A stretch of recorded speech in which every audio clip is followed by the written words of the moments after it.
Alors, nous allons... Bonsoir, bonsoir à tout le monde.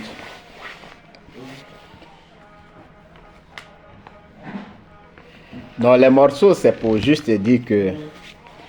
Voilà, quand il met les morceaux là, c'est pour attendre que les gens se connectent. Voilà. Sinon, il n'y a rien de spécial. Et comme c'est mon identité, c'est comme je mettais Bipomi Junior pour dire que, après tout, voilà, je viens de là. Donc, c'est une histoire comme ça. Alors, rebonsoir à tout le monde. Si vous avez remarqué, j'ai mis une carte qui est là. Juste au bas de l'écran, à votre gauche. Moi, à ma droite. Et cette carte dit beaucoup de choses. C'est une carte qui nous parle. Elle nous parle en tant que membre des partis politiques, surtout de l'opposition. Voilà un peu ce dont nous allons parler. Hier, je crois l'avoir dit, que suite à l'avènement de 2010 et 2011, qui a vu la chute du régime Gbagbo, le RADP, qui avait que deux zones d'implantation, c'est-à-dire le centre et le nord, est en train de devenir un parti national. C'est-à-dire que nous tendons vers un État-parti. Il y a plusieurs raisons qui expliquent cela. La première raison, c'est que, et elle est légitime. La toute première raison, elle est légitime. Pourquoi? Parce que après la chute du président Laurent Gbagbo, en 2015, il y a eu des élections qui ont été organisées. Le FPI, c'est-à-dire la branche solidaire au président Laurent Gbagbo, a décidé de ne pas participer à ces élections. C'est tout à fait légitime. Et ce, en soutien aux leaders qui étaient entre les mains des ravisseurs, comme on peut le dire. Non, c'est normal. Mais cela a quand même eu des conséquences. Les conséquences, c'est que le RADP, le RDR qui est devenu RADP, qui n'était pas normalement un parti national et qui tentonnait même d'ailleurs, parce qu'on venait de sortir de conflits, a commencé à prendre de la confiance et à s'implanter petit à petit. Et donc tout a commencé en 2015. Les cadres autour du président Laurent Gbagbo ont rejoint le RADP. Les Alcide Guégué et bien d'autres personnes. Donc déjà, ça avait déjà commencé. Et il y a eu une division totale au niveau du FPI. Les cadres du FPI comme Madou Koulibaly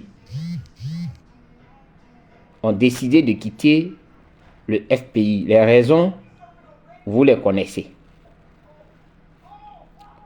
Mais je vais toujours dire que ce n'est pas dans l'intérêt des partis de l'opposition, surtout le FPI, qui était ce parti phare, phare de l'opposition même. Mais à partir de là, il y a eu une série de non-participation aux élections. Dans les boycotts, dans les palabres qui ont éclaté au sein de ce parti, donc cette branche solidaire au président Laurent Gbagbo a dû créer, certains ont dû créer un parti qu'on appelle l'EDS. Mais c'était toujours la même branche, c'était toujours le FPI qui s'est scindé, qui a créé l'EDS pour contrer la partie soutenue par le Premier ministre Afin Guéchan. Donc dans cette guerre-là, nous avons perdu le terrain. Nous avons considérablement perdu le terrain. Jusqu'à ce que arrive 2020 et que on assiste à d'autres élections auxquelles nous n'avons pas participé, que nous avons, disons, boycotté, parce que, bien sûr, nous avons contesté la candidature de M. Alassane Ouattara. Donc, toutes ces situations ont favorisé le RADP, ont permis au RADP de s'implanter. La nature ayant horreur du vide, certaines personnes qui ne pouvaient pas attendre longtemps ont dû céder. Pour certains, parce que ils ne voulaient pas rester là sans rien faire. Pour d'autres, voilà, pour des problèmes économiques, ils y sont allés. Mais le problème n'est pas à ce niveau. Le problème est de savoir si à chaque fois que nous avons des problèmes entre nous, est-ce que nous nous rendons compte des conséquences que cela a sur nos partis politiques? C'est la grande question qu'il faut se poser. Apparemment, nous ne comprenons pas cela. Nous n'avons pas cette analyse afin de nous projeter et nous mettre au-dessus de notre ego ou de certaines frustrations afin de trouver les moyens pour pouvoir contrer l'avancée du RADP sur le terrain. Nous avions eu l'espoir, avec le retour du président Laurent Gbagbo, que finalement, nous allons freiner l'avancée du RADP. Mais Nini, cela n'a pas été. Au contraire, les divisions sont encore devenues graves parce que certains ont préféré se lancer dans des accusations. Certains ont préféré salir l'image de ceux-là qui ont mené le combat.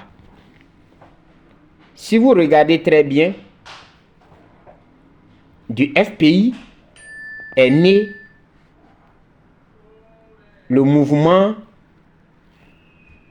que dirige Maman Simone et Yves.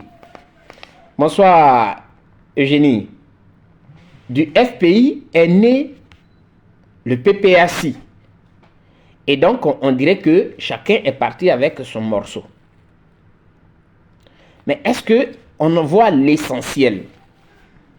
C'est bien, on peut ne pas s'entendre, mais il y a l'essentiel qui est là. On devait au moins s'entendre sur l'essentiel. Nous arrivons en 2025 et vous voyez encore ce qui s'est passé. Nous avons créé un boulevard pour le RADP. Et donc le RADP, hello Anastasia, how are you doing? Ce boulevard est en train d'être exploité par le RADP. Alors, dans une république, il y a 3 pouvoirs. Le pouvoir exécutif, le pouvoir législatif et le pouvoir judiciaire. Des 3, il y a 2 pour lesquels il y a des élections, c'est-à-dire le pouvoir exécutif et le pouvoir législatif. Si on a perdu le pouvoir exécutif, le pouvoir législatif doit être un contre-pouvoir. C'est-à-dire, c'est un pouvoir qui doit empêcher le pouvoir exécutif de faire passer des lois à coloration et, disons, partisanes, des lois partisanes qui ne sont pas faites pour l'intérêt de tous. Donc, c'est le rôle de l'opposition qui est là, qui va analyser des lois qui seront proposées et dire que non, cette loi, elle ne doit pas passer parce que c'est une loi qui est faite pour arranger un camp, mais pas dans l'intérêt de tous.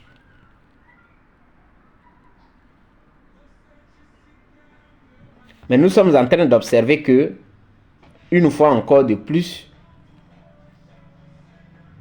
le RADP a un avantage sur les partis de l'opposition. Parce que nous n'avons pas encore compris que le RADP est en train d'avancer, est en train de s'implanter. Aujourd'hui, qu'est-ce qu'on constate? Tout à l'heure, un camarade a dit le voile s'est déchiré. Oui, le voile s'est déchiré. Parce que Dieu, quand tu mets Dieu à l'épreuve, lui, il te montre que c'est lui qui est le suprême. Donc, effectivement, dans cette velléité d'occuper la première place au niveau d'un leader charismatique, certains ont trouvé bon de salir l'image de leurs camarades d'hier. Et ceux-mêmes qui ont payé le plus fort dans ce combat. Je veux parler de Maman Simone Eivé, une dame qui a lutté pendant plus de 40 ans, qui était avec son camarade. Elle a été salie sur la toile. Je veux parler de Charles Blé Goudé, qui était aux côtés du président Laurent Gbagbo, même jusqu'à La Haye. Il a été sali. Mais aujourd'hui, après les discours que nous avons entendus ça et là, où certains même ont dit que un enfant poli doit s'exécuter devant son père et qu'il ne doit pas abandonner son père, merci Chichi, bonne arrivée. Mais ces personnes-là aujourd'hui défient leur père. Ils défient la décision, ils ont déchiré la décision de leur père. Donc le voile est certainement déchiré. Mais faut-il les condamner? Est-ce qu'on ne peut pas être clément Parce que déjà, eux-mêmes, ils se sont dévoilés hein, devant tout le monde. Donc, on peut aller à l'essentiel maintenant. L'essentiel, c'est d'empêcher maintenant le RADP de s'implanter. Voici le fond du débat. Parce que des gens qui pensaient que la Terre allait cesser de tourner, et donc qui ont profité d'une situation pour salir leurs camarades, pour salir l'image des personnes qui étaient même dans ce combat, qui ont toujours été dans ce combat. Ces personnes, aujourd'hui, on dit que nous, voilà, en réalité, c'est nous qui tirions les ficelles. J'ai même lu peut-être que personne n'a fait attention à ça, mais moi, je dis que ce sont les détails qui m'intéressent. Parce que quand tu écris et puis tu dis que vous faites des fake news sur vos propres camarades, ça veut dire quoi? Ça veut dire que les fake news, on peut les faire sur les autres, mais pas sur vos camarades. Donc ça veut dire que tout le temps qu'ils ont passé là, ils ont fabriqué des rumeurs pour salir d'autres camarades. Aujourd'hui, ça se retourne contre eux. Et ils se plaignent. Je l'ai lu 1000 fois pour voir. Ils se plaignent. Mais c'est comme ça, ça fait mal. Mais est-ce que nous allons nous éterniser sur ça? Parce que le RADP est en train d'occuper le terrain. Voilà l'essentiel. Mais il a fallu que Dieu montre qui est vraiment traître. Qui crée les problèmes? Ah oui. Patrice. Qui crée les problèmes au niveau de cette famille? Parce que la démocratie ne dit pas que il faut forcément être dans un parti politique pour dire qu'on est démocrate. Ou bien, il faut vouer un culte à une personne pour dire qu'on aime la personne. Cette interprétation, elle est mal faite. Parce que c'est ce qu'on dit des autres. Pourquoi l'autre n'est pas venu dans le parti? Donc c'est le crime que la personne a commis qui est là. Et donc il faut l'accuser de ce qu'il n'a pas fait. Mais aujourd'hui, le masque est tombé. Et entre eux, ils sont en train de dire qui a fait quoi. Nous, ça ne nous intéresse plus. On ne peut que rendre gloire à Dieu, dire merci à Dieu. Maintenant, on va regarder vers l'essentiel. Puisque ceux qui salissaient leurs camarades sont maintenant connus, on peut avancer. Ce qui veut dire que il faut qu'on se réorganise pour occuper le terrain. Le terrain de façon politique. Parce que les bastions dans lesquels le RADP n'était pas implanté, aujourd'hui ces bastions-là sont en train de devenir les bastions du RADP. Et c'est ce que on avait voulu éviter pendant la présidentielle.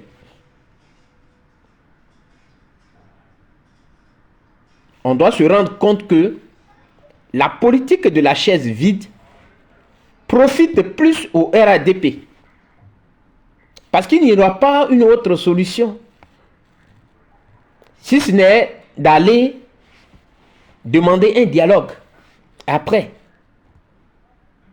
Je ne suis pas en train de dire que les conditions posées par les partis qui ne veulent pas participer aux législatives ne sont pas des conditions légitimes.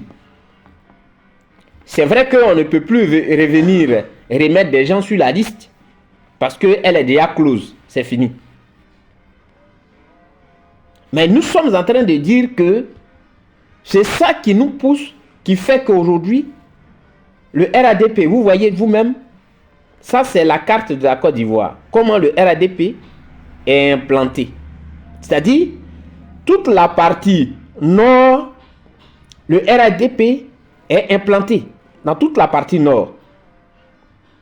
Et dans la partie sud, vous verrez que le RADP, quand vous allez vers chose, le RADP est implanté, est fortement implanté. Dans le centre également. Bonsoir ma grande soeur Mamie Fété. Dans le centre également. Il y a quelques points que vous allez voir qui font la différence. Ce qui est en orange, tout ce qui est les points que vous voyez en orange là, ça c'est le RADP. Les verts là, c'est le PDCI. Et les petits points bleus là, ça, vous savez qui porte le bleu. C'est-à-dire EDS, PPAC, les petits points bleus là. Ça veut dire que nous sommes en train de perdre du terrain. Nous perdons du terrain. Parce que la stratégie que nous adoptons n'est pas la bonne. Ce n'est pas la meilleure. Parce que, quel que soit ce qui va être dit, on ne reconnaît pas le 4e mandat. Non, les conditions ne sont pas remplies. Et donc, on n'ira pas à ces élections. Nos camarades sont en prison. Donc, on n'ira pas à ces élections. C'est-à-dire, on veut montrer que on est, je dirais, fidèle à ce qu'on dit. Mais en réalité, c'est vrai. Mais ça nous fait perdre. Les gens pensent que quand tu parles de l'opposition, il faut faire forcément référence à ton parti politique. Ce n'est pas que ton parti politique, parce que nous parlons de l'opposition. Et surtout, je parle de la social-démocrate, c'est-à-dire la gauche.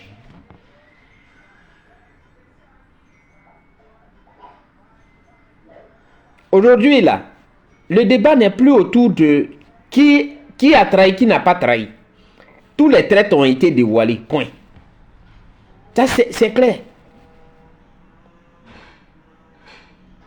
Tous les traîtres là, on les connaît. Personne ne peut venir dire aujourd'hui que toi tu as trahi, toi tu n'as pas trahi, toi tu n'as fait ceci. Non. Même, moi je vais encore loin.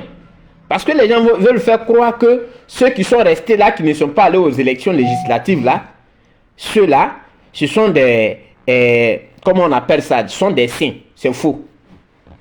C'est la pression qui les a fait reculer. Sinon, ils avaient déjà leur dossier là-bas.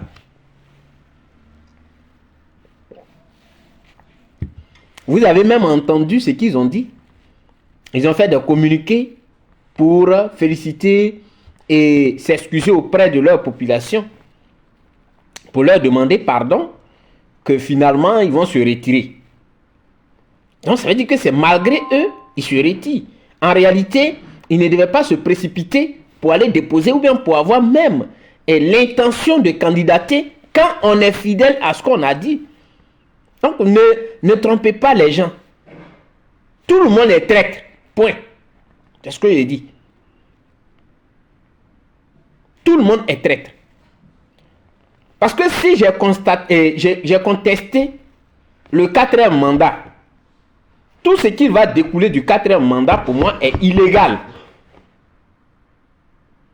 Si je conteste la commission qui organise les élections, ça veut dire que cette commission-là, quel que soit, même si c'est dans mon village, que on dit la commission électorale, CEI-là, va aller organiser les élections à Zoa, l'exécution d'un quartier, je ne vais pas participer. Parce que je ne fais pas confiance à cette commission. Mais si déjà j'ai l'intention de participer, et que j'avais déjà réuni les jeunes de mon quartier, de mon village, pour leur dire que je vais participer à des élections, j'ai déjà trahi. Il y a longtemps, j'ai trahi.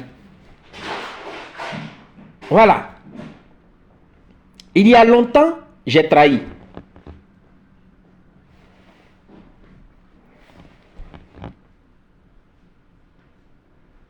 C'est cela. Pour ceux qui font le droit, ils le verront. Ils comprendront réellement. Ce n'est pas parce que tu as abandonné, parce qu'on va voir en droit pénal, on dit non, mais il a abandonné, il n'est pas arrivé au bout de ses idées, de l'action. On va étudier si réellement, si c'est lui-même qui a désisté, ou bien c'est par contrainte qu'il a désisté.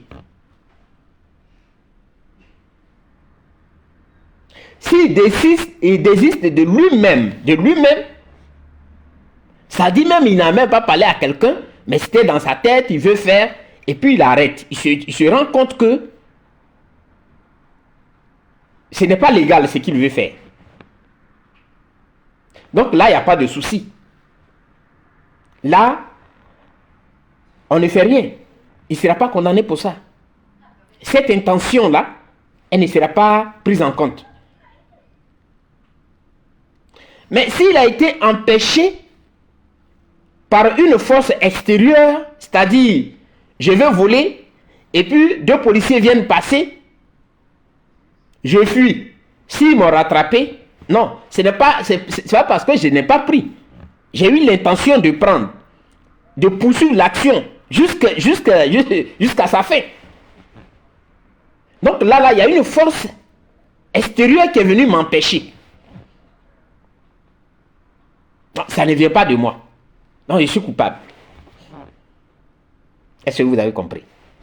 C'était un petit coup de droit pénal. Donc quand on me dit que des gens ont désisté, non. La pression comment on appelle, du parti a fait qu'ils ont désisté. La pression de leur parti. La pression des réseaux sociaux. Des menaces des jeunes qui étaient sur les réseaux sociaux. C'est ça qui a fait que ils ont désisté. Sinon, ce n'est pas de leur propre cœur. Si tu as déjà eu l'intention et tu en as parlé déjà, ça veut dire que tu as trahi. Il n'y a pas de façon. Donc, il ne faudrait pas que les gens partent vous tromper. Que lui-là n'a pas trahi, c'est lui-là qui est fidèle, lui-là n'a pas fidèle. C'est celui qui n'a jamais parlé à quelqu'un que moi, je vais être candidat. Sachant très bien que les conditions ne sont pas réunies, lui-là, on peut dire que lui-là, il est fidèle. Parce qu'il est resté droit dans ses bottes. Il n'a même pas cherché à être candidat, à encourager quelqu'un à aller candidater. Donc, tous sont des traîtres. Si on veut suivre leur logique. Donc, il faut qu'on revienne à l'essentiel. L'essentiel est que le RADP est en train de s'implanter, est en train de gagner du terrain.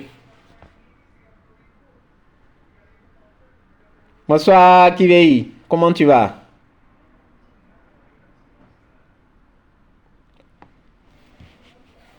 Le RADP s'implante. Non seulement ils sont en train de récupérer nos bastions, mais ils récupèrent nos camarades avec qui on était dans la lutte. Voici, il faut être pragmatique. Il faut être pragmatique. En politique, quand tu ne vas pas à l'essentiel, tu as tous les problèmes. Tu perds le terrain. Et depuis combien d'années, nous ne sommes plus sur le terrain? On tergiverse avec des stratégies qui ne payent pas. On tergiverse.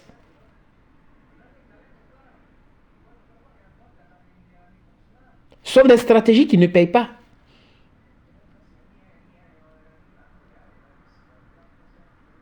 On aide même le camp d'en face là de gagner du terrain.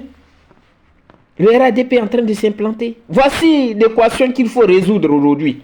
Parce que l'autre équation vient de se résoudre d'elle-même. L'équation des traites, elle-même, elle vient de se résoudre d'elle-même. Elle s'est résolue d'elle-même. L'équation des traites. Lui là, il est traître. L'autre là, il est traître. Oh, lui là, il a trahi, lui là. L'équation, elle a été réglée. En 2 temps, 2 mouvements. Si on veut parler de traître,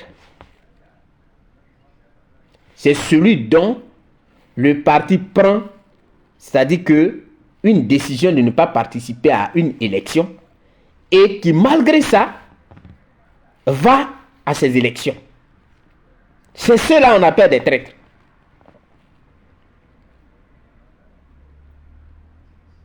Mais ce n'est pas l'objet du débat. Il faut regarder maintenant l'essentiel. L'essentiel, comment faire? Parce que cette année-là, c'est fini, hein? Non, ça, oublions ça. Oublions cette année-là pour dire que c'est terminé. Les élections, et comment on appelle ça? Les élections les plus importantes, c'était l'élection présidentielle. Et l'autre élection, les autres élections sont les élections législatives. C'est terminé. Parce que ce sont les deux là qui décident. C'est terminé. Il faut encore 5 ans. Parce que la mairie, c'est quoi? C'est pour gérer une mairie. Quelle décision que tu vas prendre? Tu vas être président du conseil régional. Ça ne paye pas. Parce que les lois qui vont être votées, tu vas les subir. On ne reviendra plus sur ce qui est déjà passé. Quand on parle de ce 4e mandat, c'est fini, c'est terminé, c'est acté.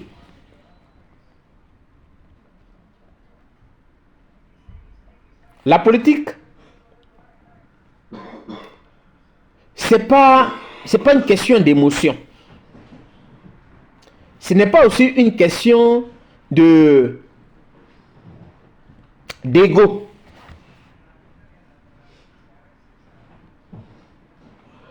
Vous voyez, le président Pedro Sanchez, je parle d'ici, qui est le secrétaire général de notre parti, ici, qu'on appelle PSOE, il était à Mérida.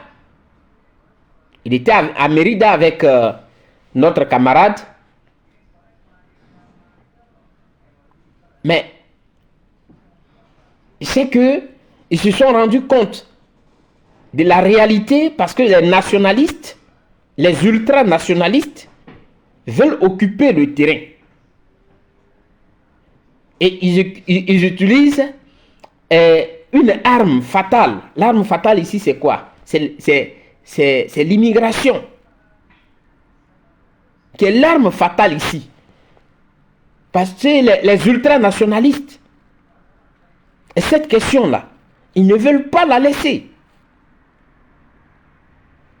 Alors que, devant la question de l'immigration, mon parti, qui est au pouvoir, est flexible.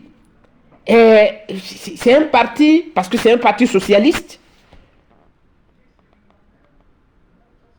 Vous voyez? Et donc, face à ça, ils ont adopté une stratégie. Il fallait aller au contact. Donc, Pedro Sanchez, il était à Mérida, à Extremadura. Ils savent des conséquences que ça peut porter. Il faut contre-attaquer autrement. Voilà. Donc, la politique, ce n'est pas l'émotion dans l'émotion seulement. Non. Et ce n'est pas ça. Des gens pensent que, quand je les écoute souvent, qu'est-ce que tu sais quoi en politique? Parce que pour eux, il y a quelqu'un qui est né politique ou bien il ne sait pas.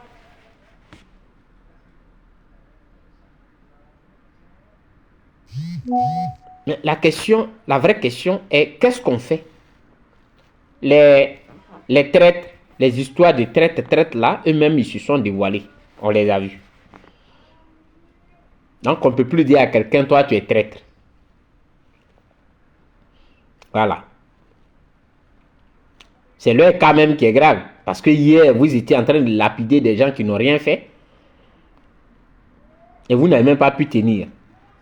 Mais en réalité, ces personnes qui aujourd'hui ont décidé d'aller à ces élections-là, moi je pense qu'il ne faut pas les pousser dans les bras du RADP. Parce qu'il y a des gens, hein, après regarder cette vidéo-là, qui vont aller se retrouver au RADP, qui vont trouver un alibi pour dire que, bon voilà, quand j'ai décidé d'être indépendant, voilà ce que vous m'avez fait, donc je vais aller donner ma voix au RADP. Il faut pas, là aussi, il ne faut pas faire cette erreur-là. Nous tous, on a montré notre mécontentement parce que des gens ont accusé, ils ont sali des personnes pour rien. Ils ne sont jamais venus sur les réseaux sociaux pour leur dire que non, toutes nos excuses pour ce que nous avons fait. Et c'est même la cour pour être candidat contre la décision de leur parti. Contre la décision de leur parti. Voilà le problème. Mais si les gens continuent de les pousser, mais ils vont aller vendre tout ce qui nous restait. On n'est pas de leur parti, mais nous on parle en fonction de l'opposition. Parce que si eux ils ont gagné des terrains, ils ont eu des députés de l'autre côté, certainement ils seront pardonnés par parce qu'ils ont été révoqués. Ils n'ont pas été radiés, ils ont été révoqués. Ça veut dire quoi? Ce qu'ils vont faire dépend maintenant, c'est-à-dire les élections là. Leur situation dépend maintenant des élections. S'ils ont gagné, là, on verra que il y a des choses qui peuvent changer. Mais s'ils n'ont pas gagné, c'est pas sûr. C'est clair. Donc, ils ont intérêt à gagner si vraiment ils veulent toujours militer au sein du PPACI et être vus autrement. Ils doivent gagner ces élections-là. Donc, ils ont une lourde pression.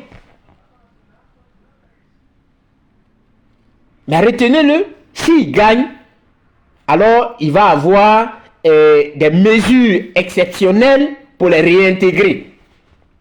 Parce qu'ils ont gagné, ils vont porter les couleurs de leur parti politique. Ils vont aller défendre l'opposition à l'hémicycle. Donc, le PPACI ne va pas dire que non, on ne vous reconnaît pas, non, c'est fini, non, c'est terminé, restez là-bas. Non, ils vont les insérer. C'est pas ils ont parlé, ils ont utilisé le mot révocation.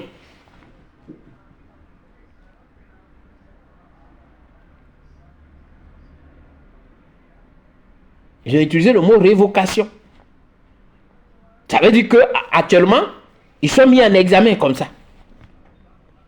Ils doivent gagner ces élections-là pour revenir avec la victoire, pour dire que bon, voilà la victoire. Nous savons que nous sommes allés contre vos décisions, mais en réalité, c'est vrai, ce n'est pas bien, mais voilà la victoire. Le PPACI ne va pas dire que nous, on ne veut pas de cette victoire. Ils seront comptés comme les députés PPACI.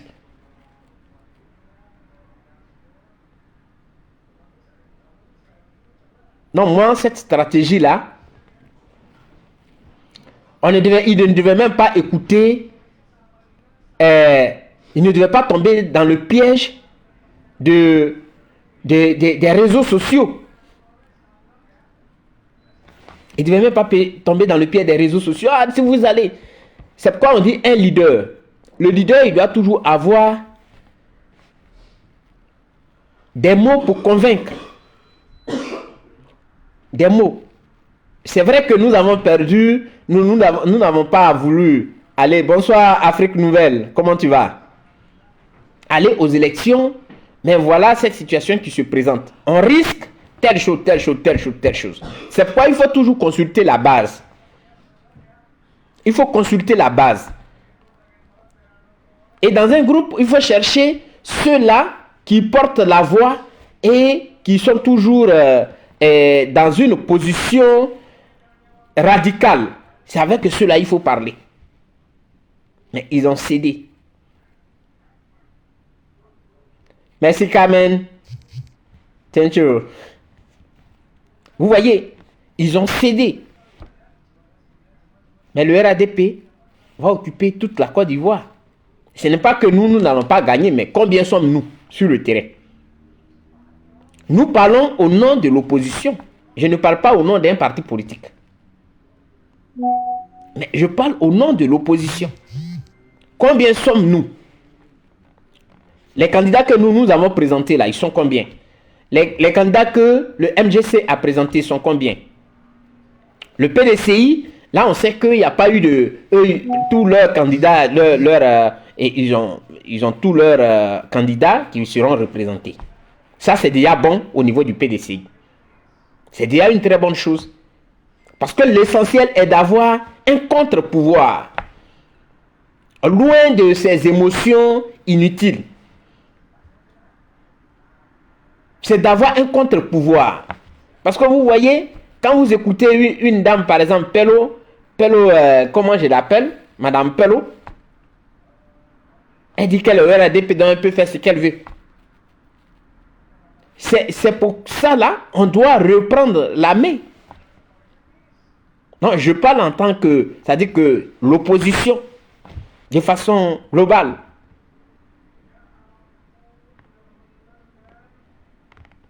Voici la carte devant vous. On a intérêt à battre ceux-là sur le 250. Soit on coupe la poire en deux, ou on prend le plus grand nombre pour représenter le peuple. Et les débats de tel ou tel a trahi, je pense que ce sont des débats qui doivent maintenant être derrière nous. Parce que le voile, il est tombé. Hein? Il est tombé. Des gens voulaient des places autour de Gbagbo. Dieu agit, bonjour, comment tu vas? Ils voulaient des places, donc il fallait salir, jeter les autres en pâture. Jusqu'à aller humilier Maman Simone et Yves. Mais nous, on doit prendre de la hauteur. Il a fallu que Dieu les dévoile. Vous les avez vus. Et moi, je dis que personne aujourd'hui ne peut dire que non, lui là n'a pas trahi, lui là n'est pas un traître. Lui là... Non, ils sont des traîtres, eux tous. Parce que trahir, c'est faire en sorte que le combat que nous menons là n'arrive pas au bout. Et ils ont été les éléments qui ont mis le bâton dans les roues de ceux qui devaient mener ce combat.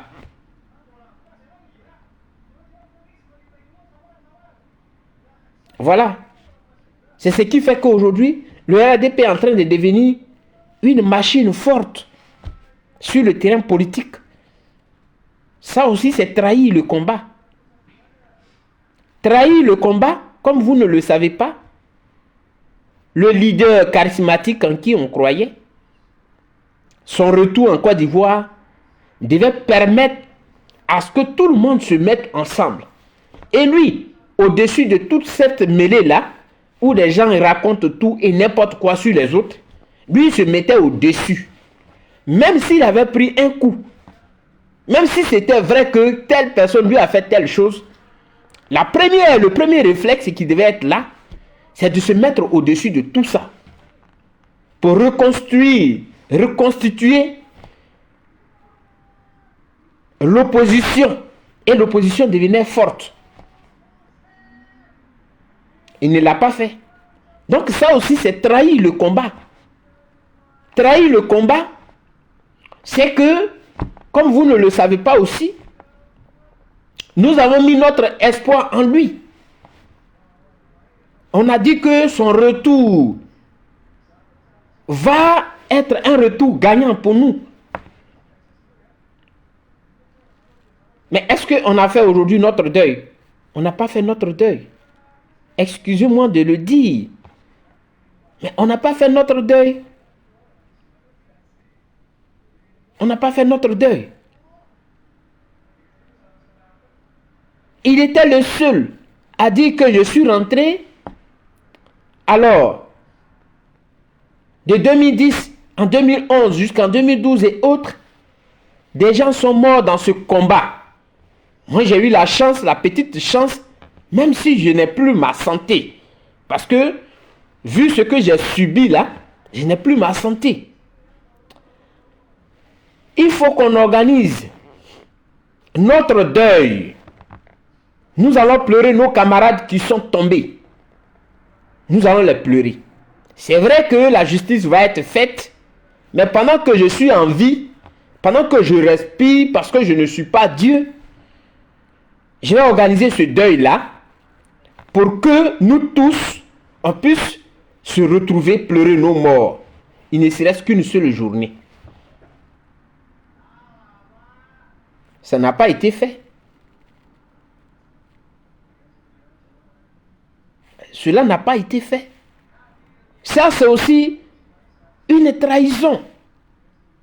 Parce que c'est lui, nous, on attendait pour pleurer nos morts. Les Désiré Tagro, les Antoine Bonne-Boibré, toutes ces personnes qui sont décédées derrière lui, les Bablu Gourou, les Miaka Oreto, le DG de comment on appelle, du port, toutes ces personnes qui sont décédées, les William Atebi, Abou Draman Sangaré,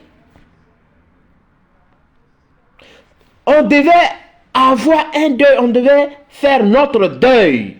Notre deuil. Il ne l'a pas fait. C'est une trahison. Excusez-moi, mais je le dis avec force. C'est une trahison.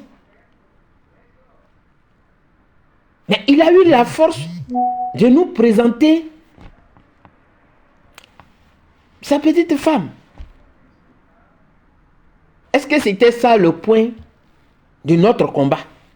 Ce n'était pas là le point de notre combat. Non. Il peut en marier 10, 20, 40, 50, 100, 1 million s'il veut. Mais ce n'est pas ça notre combat. Notre combat, c'est que on t'a renversé. On a renversé ton régime. Et quand tu étais à la chose, on pleurait derrière toi. On priait. On faisait tout. Dieu merci, on t'a libéré, tu es rentré. Viens nous rendre compte et viens nous dire ce qu'on doit faire par la suite. Le reste, ça tu gères ça. Ça n'a jamais été le cas. C'est une trahison. Donc si on veut parler de traître, on ne va pas quitter ici maintenant. Parce que le combat, nous l'avons perdu définitivement. Celui qui ne veut pas se réveiller, qui dit qu'il veut trouver... Non, non, non. On a perdu ce combat définitivement. On était tous d'accord qu'avec le retour du leader charismatique, on allait reprendre des choses. Mais ça n'a pas été le cas. Et personne n'ose le dire. Personne n'ose le dire. Parce que le dire, c'est un crime. De dire que, oui, tu es le leader, c'est vrai. On se reconnaît en toi, c'est vrai. Mais voilà où nous amènent certaines décisions que tu as prises.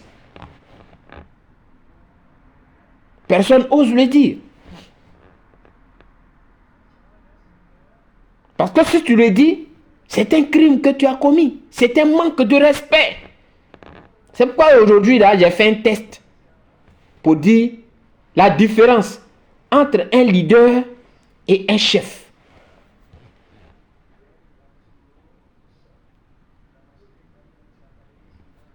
Thank you, Anastasie. C'est ça, la différence entre un leader et un chef. Les gens croient que on va rester là pour dire non, on ne dira pas ça. Non, non, non, non, non, non, non, non, non. On veut une société correcte. Et cette société-là, elle nous demande de dire des choses telles qu'elles sont pour qu'on puisse avancer. Ça ne veut pas dire que je suis contre toi.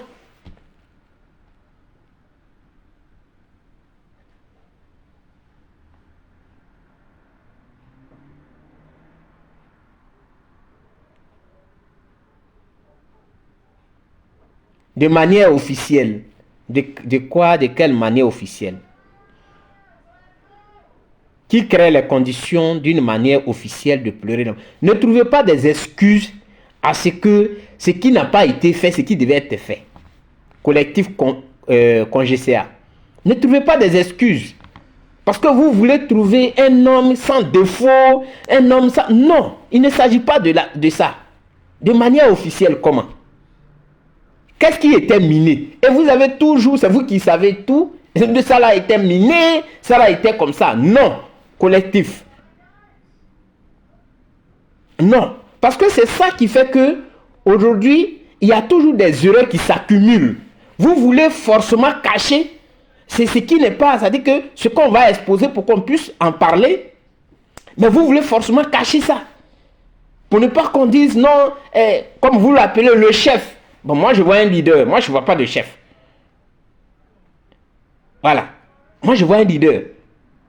Un leader, c'est d'écouter, de partager les mêmes idées. Moi je ne vois pas de chef. Donc ce que tu dois comprendre, ce que tu dis, n'est pas vrai. Voilà. J'appartiens à une famille. Et ma famille a été sinistrée. Il y a eu des problèmes. On m'a envoyé, on m'a attrapé, on m'a envoyé quelque part de force. Je rentre. J'organise mes funérailles, les funérailles de mes parents. De quelle façon officielle tu parles? Tu dis le terrain était... Qu'est-ce qui était miné? Rien n'était miné. Il n'y avait pas d'intrus là. Rien n'était miné. N'inventez pas des choses pour vouloir cacher la vérité. Rien n'était miné. Le président Laurent Gbagbo est rentré. Il est rentré là, il n'est pas allé voir Ouattara. Calmement, qu'est-ce qui était miné? Il est allé voir Ouattara, ils ont même ri aux éclats. Ils ont ri aux éclats. Quand tu sais ce que tu veux, c'est à toi de préparer le terrain.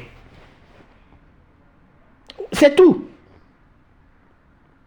Il est arrivé, il se donne un programme. De fait, Ouattara est le président de la République. Il n'y a pas autre chose. De fait, il est le président de la République. Et donc, si je dois organiser des funérailles, mais il y a des, comment on appelle, tout ce qui est administratif à faire. Et puis bon, on organise, on demande si c'est Félicia ou bien où. S'il nous refuse Félicia, on va chez lui à Ouaragayo. Qu'est-ce qu'il n'a jamais organisé? Les meetings là, il les organise. Le terrain n'est pas miné là aussi. Les meetings qu'il organise là, ça traîne du monde. Est-ce que le terrain n'est pas... Là aussi, le terrain n'est pas miné. Vous trouvez des excuses, mais des excuses que moi je trouve banales, qui ne tiennent même pas la route.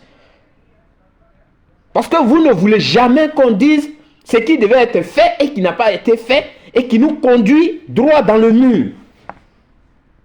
Non, la vie, c'est pas comme ça, collectif. Il faut apprendre à dire la vérité, même quand tu aimes l'homme. Voilà ça, frère. Il avait tout le temps. Mais il a voulu écouter ces conseils-là. Non, ne fais pas ça, chef. Non, ne fais pas ça. Parce que voilà. Vous lui donnez des informations qui ne sont même pas fondées. Et c'est ça, il a écouté. Quel terrain qui était miné? Aucun terrain n'était miné. Il n'y avait pas d'intrus. Il est rentré, il organise les choses, de la manière il organise les meetings, et puis vous courez, vous partez là. C'était la même chose. J'ai perdu mes parents derrière moi. Je vais pleurer mes parents. Je vais vers les autorités. J'ai besoin de telle place pour pleurer mes parents. Parce que je n'étais pas là. Je suis rentré. Maintenant, il faut que je les pleure. Qu'est-ce qui était miné là? Rien n'était miné. Il ne faut pas trouver des excuses à des choses auxquelles on ne peut pas trouver des excuses.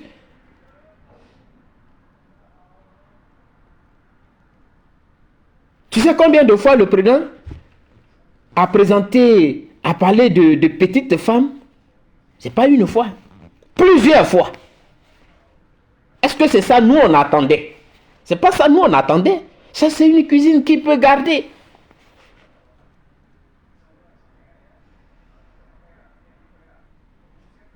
Mais c'est devenu une affaire d'État. Avoir une petite femme est devenu une affaire d'État. À tous les meetings, on devait savoir qui a donné 1 million, qui a donné 2 millions, on a mangé, qui a préparé quoi. C'est devenu une affaire d'État. Frères collectifs, non, ayons le courage de dire ce qui a fait que, aujourd'hui là, ce combat a pris un plomb dans l'aile. Parce que nombreux sont ceux qui abordent dans ce sens, le sens dans lequel tu abordes là, et qui n'ont pas encouragé ce leader-là à prendre des décisions, mais des décisions qui sont de nature à être des décisions dans un intérêt général. Voilà. Il faut toujours trouver des excuses. Non, ça veut dire que non. Ça ne se fait pas comme ça, camarades et frères. Ça ne se fait pas comme ça. Notre société ne peut pas se construire de cette façon-là. Est-ce que nous savons aujourd'hui la vie de chacun? Non, le président lui-même. Personne ne sait. Toute sa vie dépend de Dieu. On touche du bois si Dieu le prenait aujourd'hui. C'est-à-dire cette histoire elle reste comme ça. Et vous allez trouver encore d'autres excuses. Non. La responsabilité, quand on l'a, il faut l'assumer. Oui. Il y a des problèmes de second degré. Ces problèmes-là, il faut les relocaliser au second degré. Mais il y a les problèmes aussi du premier degré.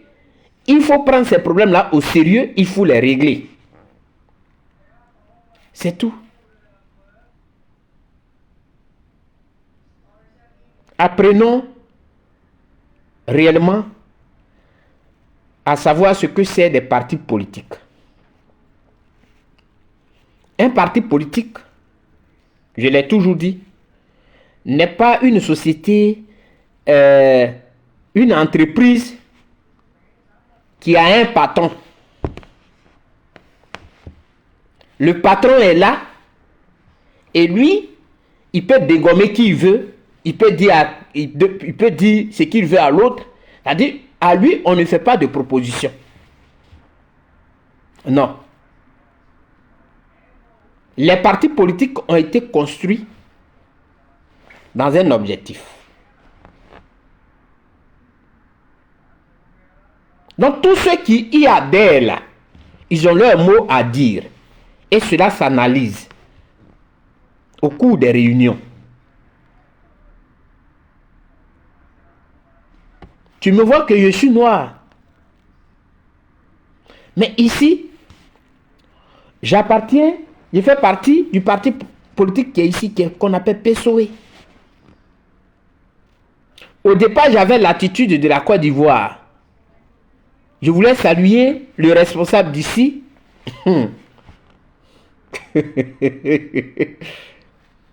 y a des choses, hein, quand tu ne connais pas aussi. Je veux le saluer et je me plie en 3 à 2 là. Et le gars, il s'est mis. Il a dit, camarade, mais qu'est-ce qu'il y a? Dit non, non, non, non. Mets-toi debout. Le président d'ici, de mon parti, qui représente le parti ici. Je vais me plier en deux là pour le saluer. Il dit, mets-toi debout, mon frère. Aïe. Il avait, ça dit, il était gêné. Il était gêné, tellement gêné que moi-même, je me suis mis droit pour le saluer, mais après, il était là, seul. Qu'est-ce que j'ai fait là? Mais un chef, on le salue comme ça, non? C'est pas ici. Il dit non, non, non. Après, les autres camarades de ma responsable m'ont dit que, mais Eric, je n'ai rien compris. Pourquoi tu t'es plié en deux? Il dit non, comme c'est le chef. Non, non, non. Mais pourquoi? Pourquoi tu te plies en deux? Quel chef? De quel chef tu parles? C'est ton camarade de lutte. Point. Pourquoi tu te plies en deux? Mais j'ai eu chaud. Ma veste même est devenue lourde sur moi. La cravate me serrait le pouls. Il dit donc en Afrique on meurt comme ça. Oh. Si tu t'es pas plié comme ça en Afrique, c'est que tu es impoli devant le chef. Et au niveau des prises de décision, quand on va aux réunions, il ne faut pas dire que ce que toi tu vas dire ne compte pas. Non. On dit qu'il y a quelque chose à dire. Tu soulèves ta main, il a son stylo, l'autre est sur l'ordinateur. Ce que tu dis là, il est en train de taper. Après toutes les propositions qui ont été faites, on dit bon, voilà ce que tel a dit, tel a dit, tel a dit, tel a dit. Qu'est-ce que vous en pensez? Et chacun dit, ah, mais moi je suis d'accord avec cette proposition. Alors si vous êtes 10 que 8, 10 qui sont d'accord avec ta proposition, elle passe. On ne regarde pas ta couleur, on ne regarde pas ta tête, on ne regarde pas ta taille. On ne regarde pas si tu étais 1000 ans là ou bien 10 000 ans là, ou bien tu étais à l'origine de la création même du parti. On ne regarde pas ça. Non, arrêtez pour vous là. Arrêtez un peu. Un parti, dans une société, les critiques font que la société avance.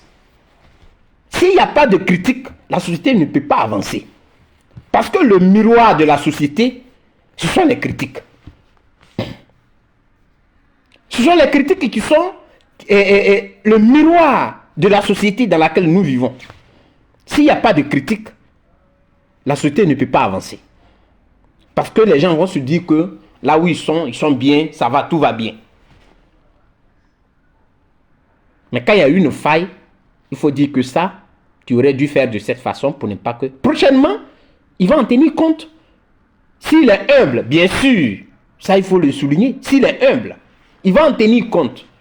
Il va savoir que tu viens de lui dire et il va aller analyser pour voir qu'effectivement, ça, il ne devait pas faire ça. Ça, vous devez le comprendre. Donc, un président d'un parti politique, c'est un camarade de lutte à qui on peut faire des propositions, à qui on peut dire que non, tu n'aurais pas dû faire ça, mais tu peux faire ça et ça peut marcher. Vous n'avez pas de boîte à lettres là-bas? Vous n'avez pas de boîte à lettres? Ou bien vous n'avez pas, comment on appelle ça? Une page là où vous allez, je ne sais pas comment vous appelez ça là-bas, mais vous pouvez avoir une boîte électronique là où vous déposez tous vos préoccupations pour qu'on puisse les analyser chaque jour. Ici, ça se fait. Si tu n'as pas envie d'aller à la réunion que tu es à la maison, tu rentres dans la boîte, tu tapes, voilà, voilà, parce qu'on vous envoie l'ordre du jour, des points sur lesquels vous devez débattre, tout ça. Donc tu es là, tu tapes, et puis tu envoies.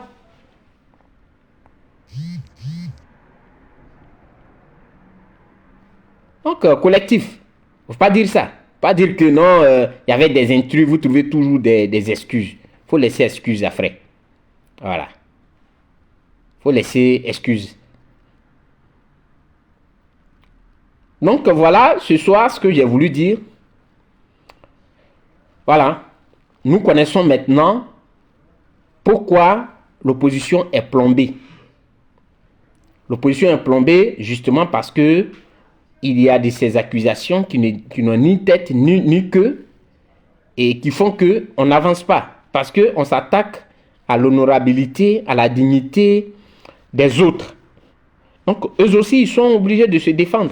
Ils ne vont pas regarder que leur image soit salie pour rien. Ce n'est pas normal. Maintenant que nous avons vu tous ceux qui tiraient les ficelles là, il faut qu'on se réorganise.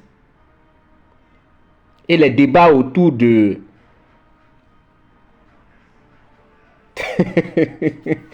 Carmen. Les débats autour de tel a fait ça, ces débats-là doivent être maintenant derrière nous. Voilà un peu le message que j'ai voulu passer. Et la carte là, ça doit nous servir de leçon. La carte que j'ai mise là, elle doit nous servir. À chaque fois que il y a quelque chose sur...